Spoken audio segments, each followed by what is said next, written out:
Assalamualaikum warahmatullahi wabarakatuh. Alhamdulillah, salatu wassalamu ala rasulillah. Ya, ketemu lagi di channel yang luar biasa ini ya. Pada kesempatan kali ini kita akan coba ya mengulas atau membahas sebuah tema, yaitu cara mempromosikan barang atau produk yang 90% ya produk kita itu biar tembus ya, atau biar diterima sama customer ya. Tapi sebelumnya untuk teman-teman dimanapun berada, semoga sehat selalu dimanapun berada ya, dan dilancarkan semua urusannya, tetap dalam lindungan Allah SWT.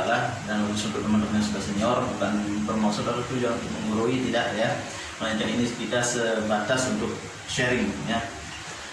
Jadi langsung saja ya teman-teman ya, di sini kita akan membahas tentang tema yaitu tadi cara untuk mempromosikan suatu produk atau barang ya biar 90% itu nanti sampai kita bisa menerima ya.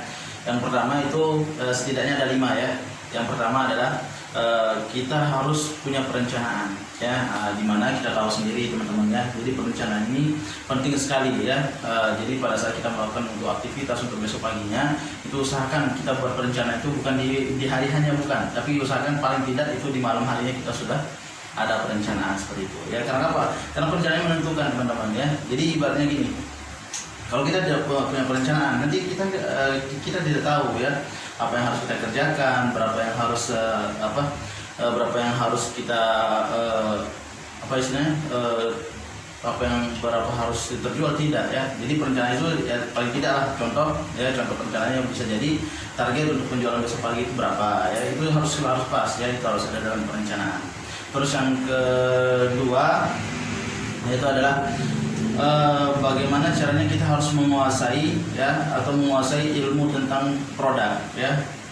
Artinya gini ya, jangan sampai produk yang kita bawa atau produk yang kita punya kita tidak tahu.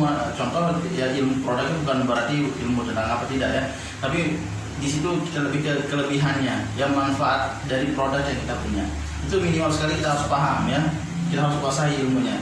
Biar apa? Biar jangan sampai nanti customer kita sudah tahu produk kita kayak gimana, tapi kita tidak tahu manfaatnya ya, karena ini kan nanti lucu. Makanya kenapa customer kita ya bagaimana cara mau menerima kalau kita sendiri masih bingung tentang ilmu produk kita. Makanya paling tidak kita harus pelajari dulu, dan itu yang harus kita lakukan pada saat kita melakukan perencanaan ya. Minimal kita mempelajari produk kita ini seperti apa, manfaatnya seperti apa, dan untuk kelebihan-kelebihannya itu harus kita ada ya. Itu yang kedua ya, yang kedua tadi menguasai ilmu tentang produknya ya. Terus yang ketiga kita harus punya kata kunci ya. Nah ini ya, punya kata kunci ini penting ya, kata kunci ini penting ya.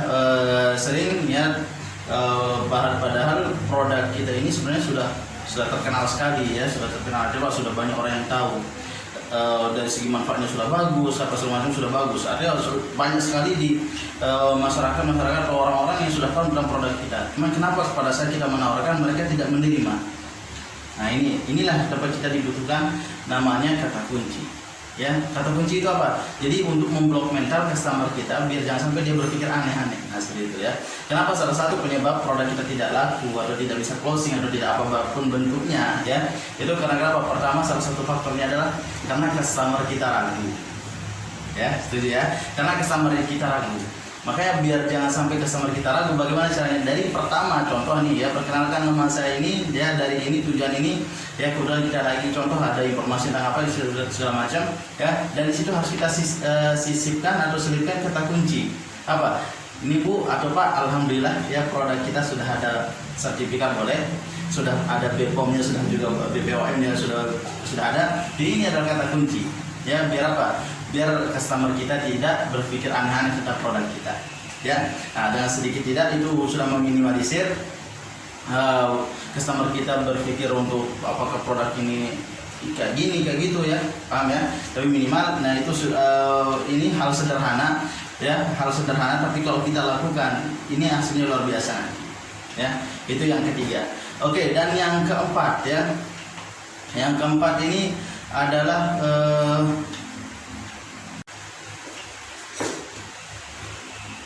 Oke, yang keempat ini adalah bagaimana cara kita harus menggali kebutuhan customer. Ya, ini juga sangat penting sekali teman-teman ya. Jadi kita harus gali ya kebutuhan customer kita ini seperti apa, ya masalahnya seperti apa. Makanya kita sering diajarkan ya oleh guru-guru kita apa beliau bilang melihat masalah bagian dari peluang. Ya, jangan lihat masalah bagian dari masalah tidak ya, tapi melihat masalah bagian dari peluang. Artinya apa? Setiap permasalahan customer kita ini kita harus lihat dengan peluang. Ya, karena kalau kita lihat dengan masalah maka tidak bisa terjual, tidak punya produk, ya, tidak bisa closing, ya. Berarti artinya apa? Suatu permasalahan itu harus kita lihat dengan peluang, ya. Permasalahan dari customer kita harus hadirkan solusi. Nah, kayak gitu ya. Dulu sempat ya contoh ini pengalaman pribadi ya. Dulu pada saat produknya kompor ya kompor gas lah ya, teman-teman sudah banyak yang tahu. Ya, kadang-kadang kenapa orang banyak yang takut menggunakan kompor gas ya, pertama-tama dulu lah sini. Karena pertama mereka takutnya karena contoh ada kebakaran ya, tongnya meledak ya atau apa sejenisnya ya, itu adalah permasalahan mereka ya. Tapi kita diajarkan melihat masalah dan peluang, melihat masalah dan solusi, kita menghadirkan solusi. Ya, bisa jadi nanti di presentasi itu kita selipkan mungkin ya ini sudah otomatis ya, ini cara penggunaannya biar jangan sampai terjadi kebakaran. Jadi ada mematahkan argumen customer kita yang tadinya takut menjadi berani. Ya, dengan sendiri nanti kalau sudah customer kita sudah merasa butuh, dengan sendiri dia akan merasa tertarik. Kalau sudah tertarik ya, berapapun harga produk kita itu pasti dibayar. Ya, itu yang keempat ya. Oke, yang terakhir yang kelima. Ini yang sangat penting juga ya, tidak kalah pentingnya dari poin yang lain, dan ini merupakan merupakan sesuatu hal yang luar biasa yang kita punya, yang kita miliki, dan setiap orang bisa melakukan ya, kembali ke orangnya sendiri. Yaitu adalah yang kelima, ini adalah kita melibatkan Allah dalam segala aktivitas kita. Oke ya, sedikit saya akan mengutip ya dalam sebuah firman Allah ya di dalam Al-Quran, dan ini sudah jelas ya. Oke, ya, a'udzubillahi minasyaitonir rajim. Fa idza qudiyatus shalah fantashiru fil ardi wabtaghu min fadlillah wa dzkurullaha katsiran la'allakum tuflihun. Ini sudah jelaskan ya. Artinya apa? Kalau kita sudah bisa mengerjakan sholat, maka hendaklah kita bertebaran di muka bumi untuk mencari karunia Allah. Ya, dan ingatlah Allah sebanyak-banyak mungkin agar kita menjadi orang beruntung. Artinya gini ya. Jadi Allah itu ibaratnya ya, kita sudah dikasih karunia yang luar biasa ya, yang sudah mungkin luar biasa tidak terhitung karunianya. Tinggal kita yang bertebaran di muka bumi, dan ingat kita harus banyak-banyak mengingat Allah biar kita beruntung ya. Contoh untuk teman-teman ya, apalagi ini ya teman-teman, artinya gini. Jadi sebelum kita melakukan aktivitas, kita ada istilahnya sholat subuh, lakukan sholat subuh. Ya, apalagi 2 rakaat sebelum subuh itu nilainya luar biasa. Dunia dan seisinya itu ada nilainya, pahalanya. Ya, jadi kita sudah dapatkan dunia dan seisinya 2 rakaat sebelum subuh. Ya, dilanjutkan dengan sholat subuh, ya berdoa. Ya, jadi itulah ya. Jadi intinya satu, ya pada saat kita melakukan segala aktivitas, ya kita harus mengingat sang pemberi rezeki, mengingat sang pencipta. Ya, karena apa? Karena dari sana akan turun rezekinya. Oke ya, itu aja ya, sekian dulu ya.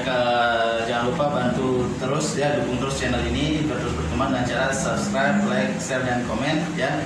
Kalau teman-teman suka dengan video ini ya, jangan lupa di share ya, berbagi manfaat itu keren ya. Sekian, jangan lupa bahagia. Assalamualaikum warahmatullahi wabarakatuh.